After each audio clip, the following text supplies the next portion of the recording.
Amanhã pode não dar tempo. E o tempo, ele é um pouquinho maldoso com a gente. Ele é traiçoeiro. Ele vem, ó,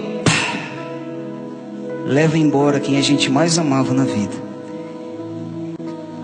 E pode ser que depois sobrem corações, ou não.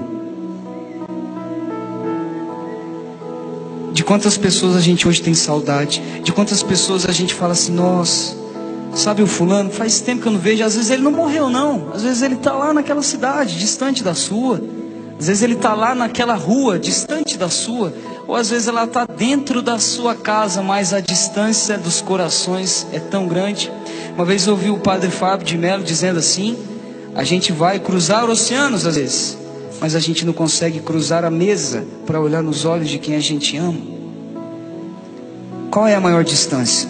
Daqui para a Europa, 10 horas